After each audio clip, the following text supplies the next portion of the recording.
And you know, when we do these presentations, we've used an expression quite a bit relating to uh, design, the outdoor architectural product, and how it relates to architecture. The term is architectural relevance. You've probably heard it so much from us, you're getting tired of it. You're saying, here it is again. It's going to be another discussion about architectural relevance. But when we use that term, do we really know what we're referring to, or really aware of what we're talking about when we talk about architectural relevance? It's a multi-dimensional aspect or feature. Obviously, when we think of architectural relevance, one of the first things we think of is the building shapes, the building colors, and how those relate back to whatever element we're trying to add to the site to enhance the experience. And when we look at architecture today, certainly the shape of architecture has changed dramatically over the past decade in particular, and become far more dramatic and far more bold in its appearance, far more daring. And as a result, the demand for us to have product that can match up with that architecture is even greater today than it was in the past. We think of times back in the 70s and 80s when a simple shoebox or a hockey puck style fixture would work, almost would be non-relevant to anything today that we see being built. One of the things that helps us to determine the architectural relevance of a luminaire is also the elements. Another thing that helps us to determine the architectural relevance of a luminaire are the elements of the building itself, aside from its shape and its color. In many buildings today, we see things as we see in these illustrations here, is very distinctive roof lines, window moldings, or structural elements such as the rods and such on the that are supporting the eaves on these buildings that stand out as visual relief, and they've actually turned the structure into something beautiful, something which is expressive and not just boring or common. And when we look at fixtures that we've produced over the last couple of years, such as Camber and the Tornado Bollard, we can see where these structural elements, these building roof lines or shapes, are mimicked in the appearance of the fixtures, and that helps them tie the two elements together. The fixtures look like they belong on these sites. In addition to this, there's another way that relevance can come into play. We look at the Mozart lantern, for example, a very traditional shaped, mounted to a simple pole, a plain pole. That ties in very nicely with what we see happening in another form of architecture today. It's called transitional, where there's elements in the building structure, almost looks like moldings along the roof lines, and then we have the awnings on the building surfaces and materials and colors that bring that building out, make some of it look old, some of it look new. Well, that's the same thing we're trying to do within the fixtures themselves, is give you that same transitional type of appearance between the pole and luminaire, so that there's elements of both that help us to tie the two together, either through contrast or through complement.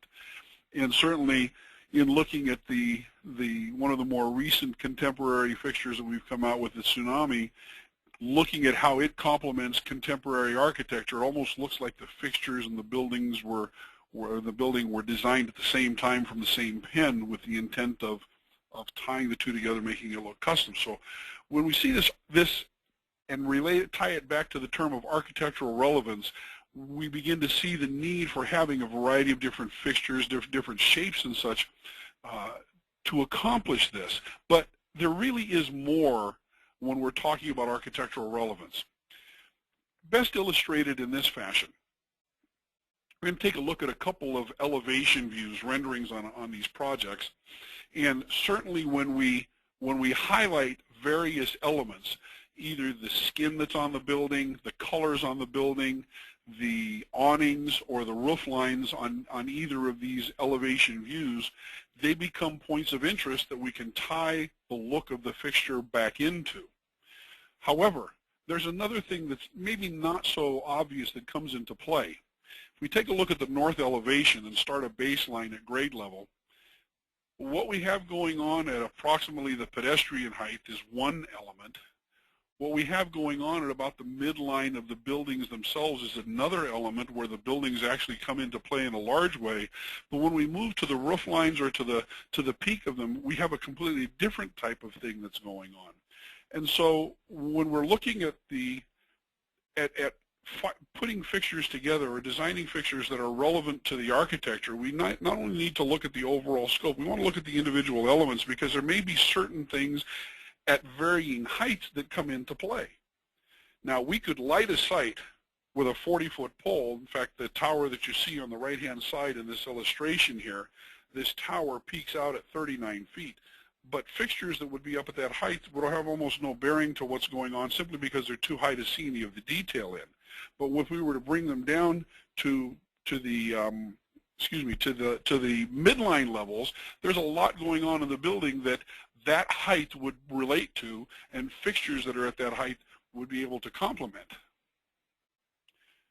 So if we look at a project, for instance, that's a little more traditional in a corporate business park, a university, a campus, perhaps an industrial park environment, we also can break down the elements that are there on the site. We have a parking area that we need to illuminate, and there's certain elements there that, without having a forest of poles, will need the economy of height that height brings us. The roadway has certain requirements down the middle of the median here, and this could be a pathway as well.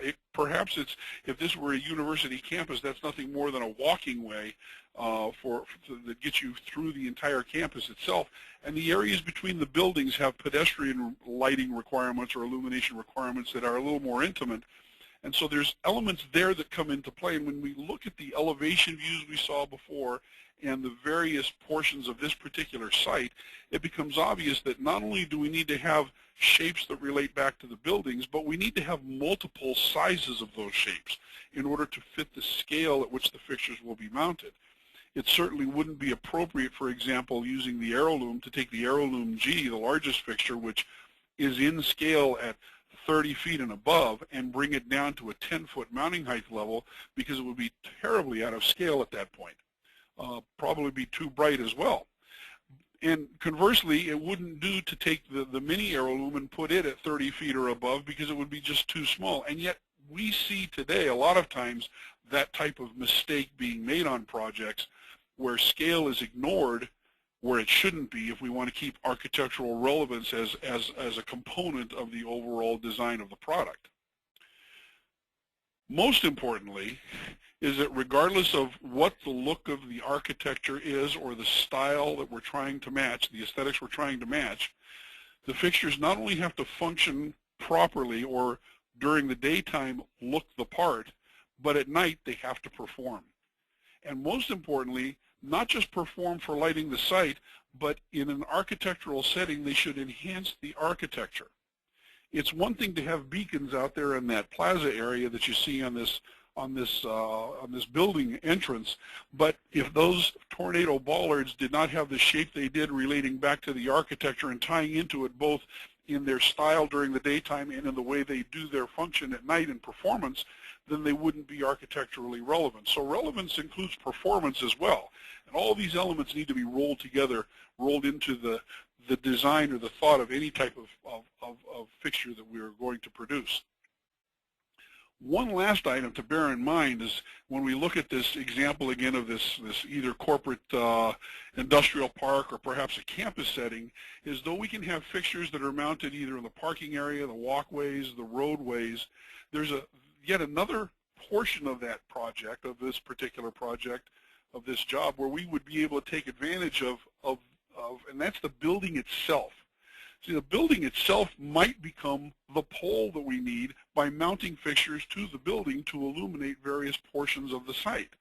And certainly if we're mounting them to the facade of the building, which is in brick, or if we're mounting them to the support elements of the building, then the fixtures need to be designed and engineered to meet those requirements and take into account both their location and how they're going to function or how they're going to illuminate the project from those locations.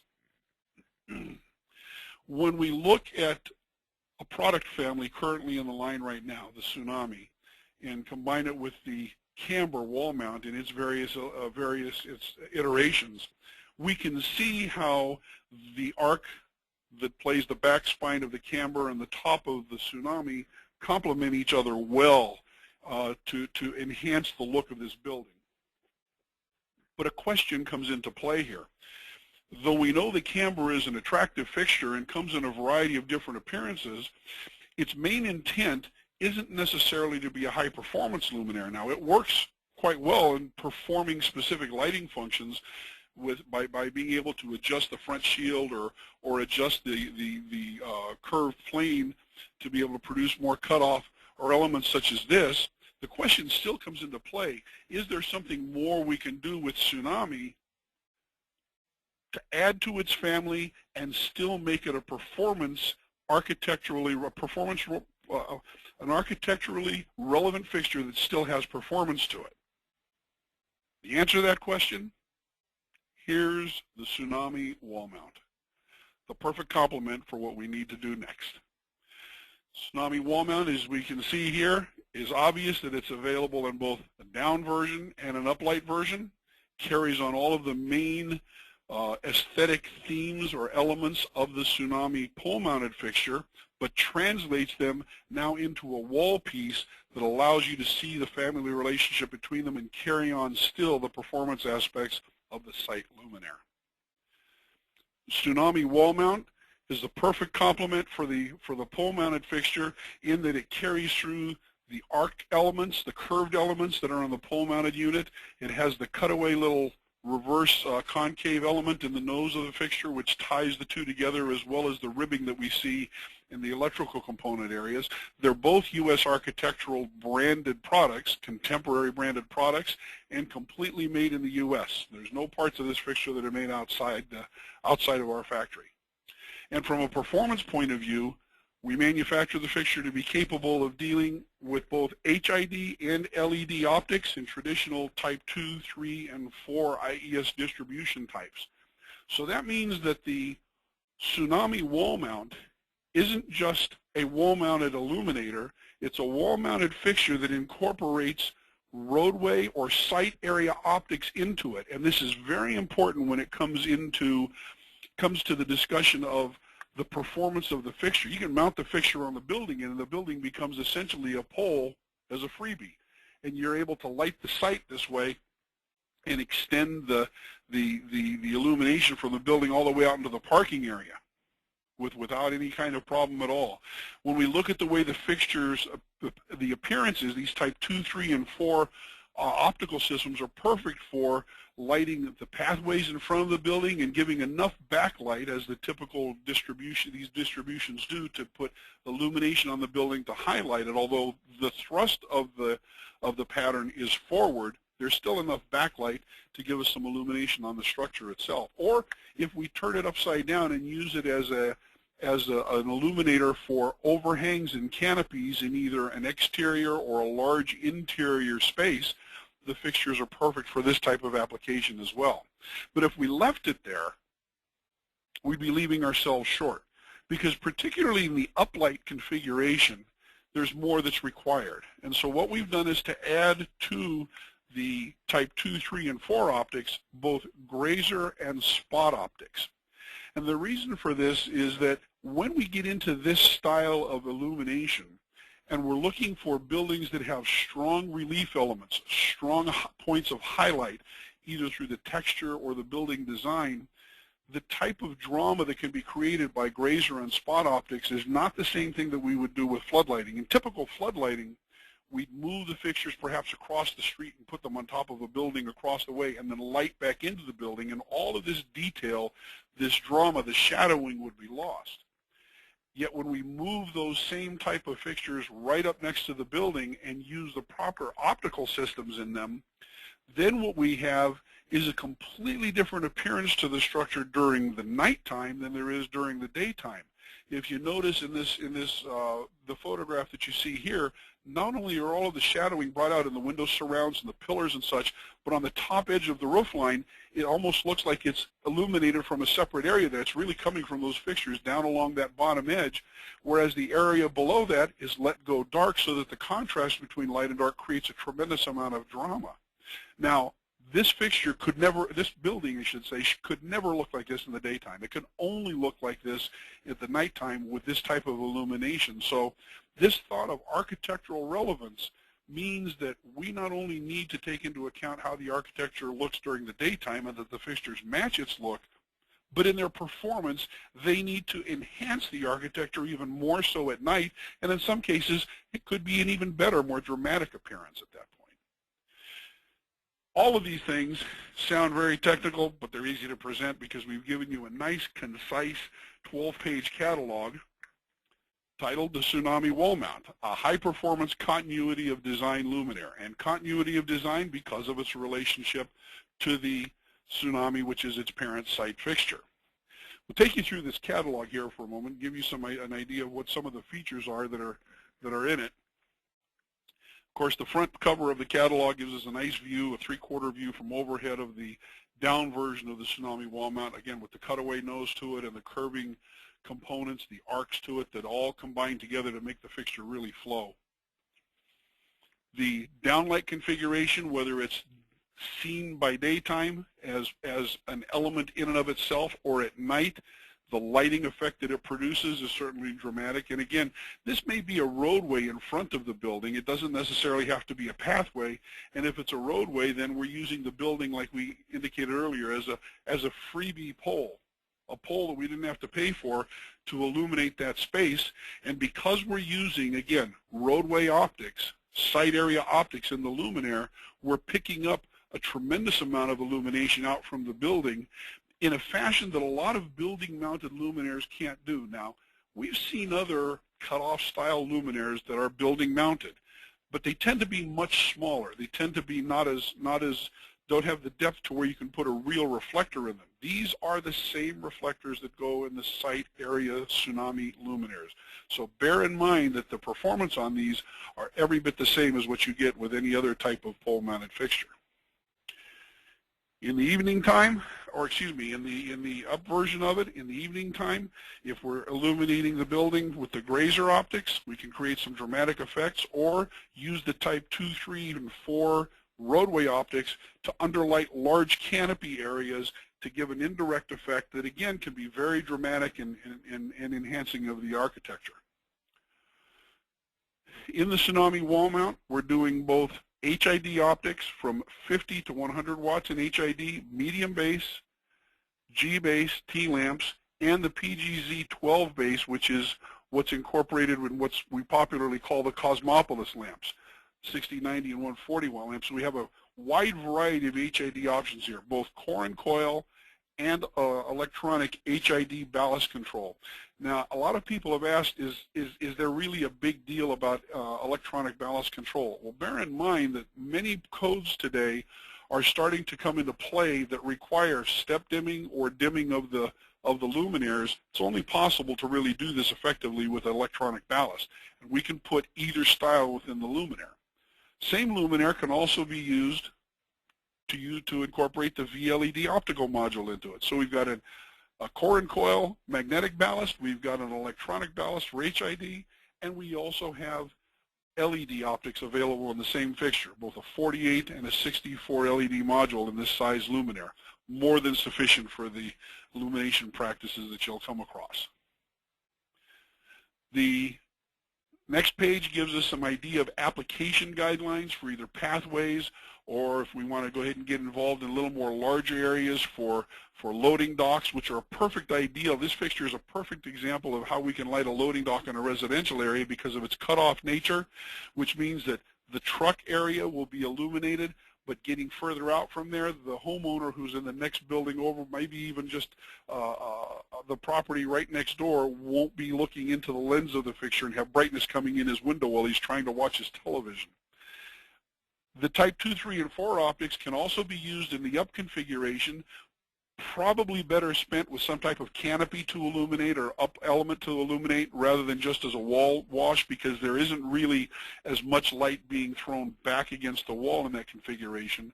But most certainly with the grazing optics or the wall spot optics that are available in the HID fixture only, these can be used for a tremendous amount of enhancement of the architecture.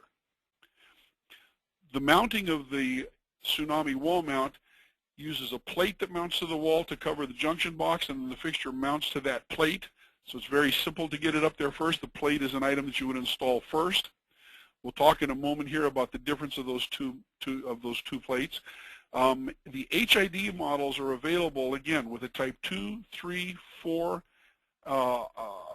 typical roadway optics, the wall grays, and the spot optics, and can be used in either a down or an up configuration. Now, when we convert from down to up, the fixture is slightly different. What we do in the up configuration is we've created a lens that slightly overlaps the housing so that we get complete water runoff. Nothing goes into the luminaire itself. The water will hit that lens. The lens is even put flush with the lens frame, so that there's not a small little recess for water to collect in and then dry off and leave behind water stains and water spots that eventually will cause the light output to be compromised. Now, because of this design and this characteristic, and because of the optics that are available, we put a note on the VLED models that you should consult factory for uplight application. As we know, the VLED optical module is sealed to meet an IP67 rating, and to accomplish the cooling of the fixture, we allow the airflow through the lens frame and around the body of the luminaire, and there is no lens on that lens frame. The lens is on the VLED module. As a result of that, when you invert the fixture, you would have the potential for getting moisture inside of it. So the VLED version of the Tsunami Wall Mount is to be used whenever you have a covered area, because we don't want direct water coming into it. And number two, which makes sense, is that since it's available with only the type 2, 3, and 4 optics, you're not going to be lighting just the air or the wall behind you. You are going to be lighting an overhang. So then it would make sense that it would work in that configuration. So there is a little bit of a limitation there, but it's one that's a practical limitation due to the function of the luminaire. In the down configuration or the up configuration, the fixture has a very sleek image or profile to the wall to match the Tsunami luminaire itself. The fixture is approximately 16 inches standoff from the wall. That's its extension to allow for the larger optics in there. It has a very low, sleek profile, so that it keeps a very slim look to the surface itself. Now, in the down version, it's just a little bit different in dimension than the up version, because in the up version we put an extensions casting on the back portion of the luminaire so that the lens frame can overlap that body of the fixture and allow for that total runoff. So there is just a little bit of a difference between the two. We want you to see that. It's pointed out on this page. Specifications. The written specification is the same for the housings in either case, with a little difference in the lens frame for the overlap of the up version. The reflector module for the HID also has a paragraph in it for the wall graze reflector, since there are some specific elements, louvers and components within that reflector to minimize any type of backlight or hot spotting against the wall right next to the fixture, and also to take striations out of it. So there's a special little paragraph to add when you're using the wall graze reflector in there. And then the specification for the VLED module and its components, driver and electrical components, and then are also on the specification page. The lamp electrical guide on the next page incorporates data for all 50 through 100 watt HID lamps, metal halide and high pressure sodium, electronic and core and coil ballasts both. And you have all that data there. Now, just as a side note, and this is noted in the paragraph, in the notes at the bottom of the page, whenever you see this page, the max input amps is always the highest value that the fixture or the luminaire will draw. It's in some cases, in cases, the metal halide and high pressure sodium starting amps or operating amps are different. We've always just given you the highest value there on that page. You also have the LED technical information down at the bottom of the page for purposes of circuiting. The order specification configuration page is broken down into HID and LED so that we don't mix up certain elements that are available in one and not available in the other. And it separates out, it allows us to separate out to get the proper lamp base orientation or base combinations for the HID models, and give you the ability to pick out the color temperature for your LEDs on the VLED module. Our standard VLED optical system color temperature is a 4100K color temperature, neutral white. You can also get that up in a 5000 or 6500 if you so need to match some other requirements on the project. And then the back cover of the catalog, it gives you the up version. So we have the down on the front and it's up on the back. Nice simple 12-page catalog to give you all that you need in order to get out there and talk about the Tsunami Wall Mount and show all of its various features, its elements, and its architectural relevance. There's that term again. Now, these catalogs will be coming out to you the beginning of next week. Should be back from the printer by the end of this week. We'll be shipping them out to you. We've already got them set up and batches of them arranged for you. The fixture itself, you can order it immediately. We're going to put a 6 to 8 week after release of order lead time on the HID models beginning today. We'll add 2 weeks for LED. Now, that's not to mean that you can't get them sooner than that. That's just as a standard order coming in without any modifications or comments to it. For the first 3 to 6 months, we'll have this lead time on it while we get all of our ducks in a row, if you will, as far as inventories and such, because we know you're going to just hit us with tons of orders on this, and we want to make sure that we have all the componentry available and not disappoint. But if you do have a project where you can get these on immediately, give us a call and let us know. We have the components available. We have the material available to build. And remember, we make it all here, so we can do that. And when you get this out and see the pricing that will be coming out to you on both the electronic and the printed price list, remember, since we do manufacture here, we're as competitive as can be.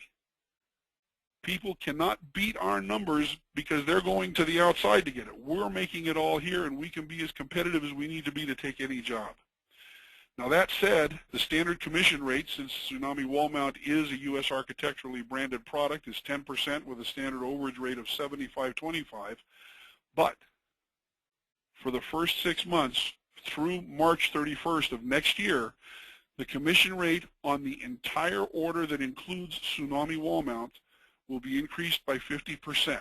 So that means that as you go out there and start selling this wall mount with the Tsunami luminaire and the poles and other bollards on the job, the entire order will be subject to this 50% increase in commission. Whatever price level it's at, if it's at full commission, be 15%. If you had to cut the price in order to get the job, if we had to get competitive for whatever reason, shouldn't be because nobody else really has this look. But if it happens, we're still going to give you that 50% bonus on the entire order, not just on an individual, just on the individual fixtures. Because remember, U.S. Architectural and Sun Valley is here to give you the finest product on the market.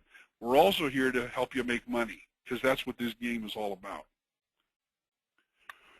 Now, this is truly a family of products, but bear in mind that U.S. Architectural does not stop there.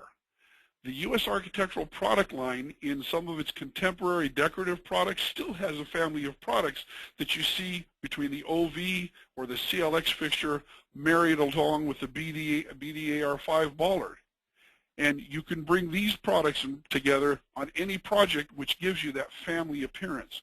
Or perhaps you take a look at using the Tornado bollard with the Viper or the Tornado bollards with the Galaxy luminaire on a site project.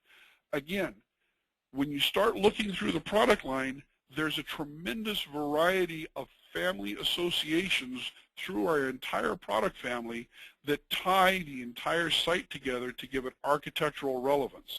And the reason that this is so important is that what you're dealing with here is the new U.S. architectural lighting. Some of you may have represented the line in the past, but you haven't represented this line. This is the new U.S. architectural lighting. And what makes it new? It's the emphasis on performance, design, technology, the presentation in our cataloging, and what you see here, and the innovation in the products that we're coming out with. And as a result of this, the new U.S. architectural lighting puts another demand on you. We put the demand on you to go out and create the specification, because as you all know, you create the specification and make someone else come to your standard, you're in control of the job. And that's the importance of what we're trying to do here. We're trying to make sure that you are put in control of the job by utilizing the new U.S. architectural lighting.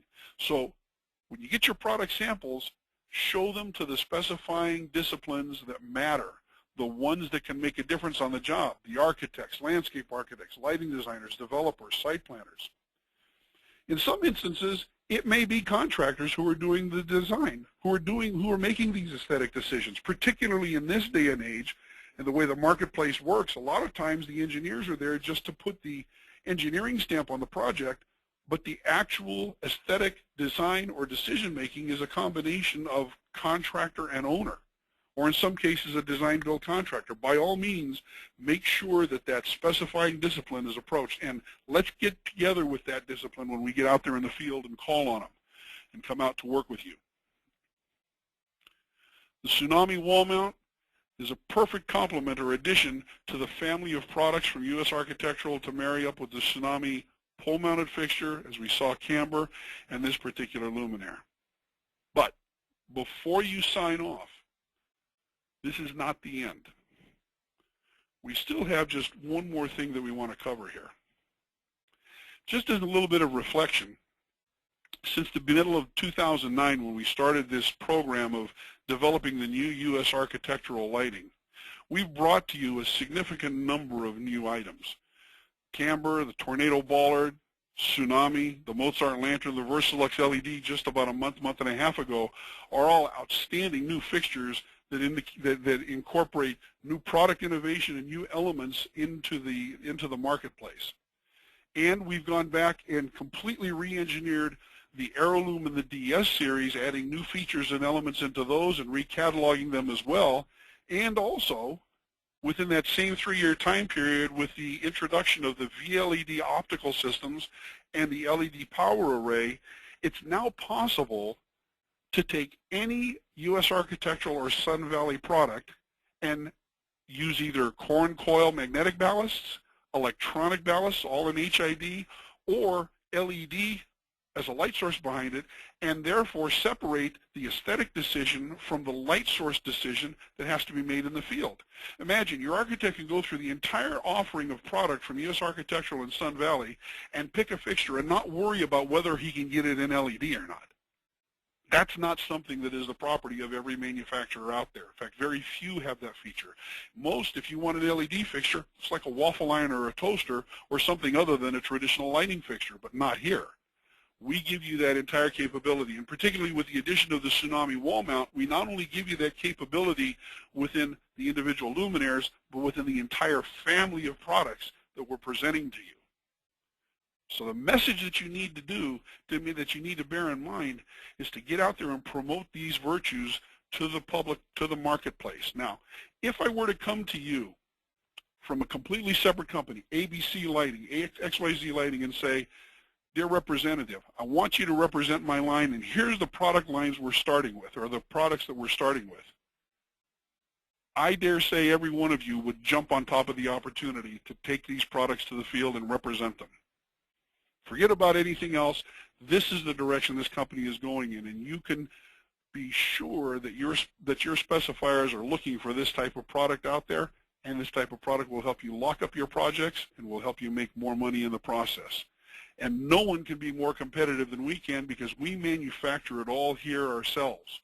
But to help get that message out there and to lock it down in your minds even more, we're giving you one more thing. For every one of these fixtures, for every one of these new products, we've had a webcast, we've had a PowerPoint presentation that was designed to incorporate itself with the webcast, we've done the catalogs. So we're taking these 3 elements, the webcasts, the PowerPoint presentations from those webcasts, and the catalogs as a PDF, along with our Made in America video, and we now have them available on a new flat U.S. Architectural and Sun Valley flash drive, so that you can take them, use them to retrain your people in the offices who maybe haven't seen these videos or these presentations. Perhaps it's new hires that you brought on board, or you have come on board in the last year or so and haven't seen all of these webcasts. Now you can. And you'll have the PowerPoint presentation to go along with that. And you can use that presentation in the field. It's not locked down. It's available as a standard PPTX or PPT PowerPoint presentation, so that you can take the entire presentation or elements of it that you need to in order to drive your point home when you do your presentations to your specifiers. And the catalogs are in a PDF format, so you can present them straight from whatever your device is, whether it's an iPad or a tablet, or maybe you're using a smartphone. It'll work on any of those, along with the Made in America video. Yes, the Tsunami Wall Mount and all of these items that we've come out with in the past 3 years put you in a controlling position in the field. Regardless of who you represent, if you're with a conglomerate or if you're an independent, no other outdoor lighting manufacturer gives you this type of flexibility, this type of innovation, this type of design, all of this philosophy behind it, and the product delivery in just 3 short years. And now we have the tools and the resources available for you to be able to go out there and remember it, remind yourself, get that message across. So get out there, sell the Tsunami Wall Mount with all of the other family of products we've come out with, and do what you're in business to do, and that's make money and have a good time. We thank you for your attendance to this presentation, and that'll bring an end to our webinar.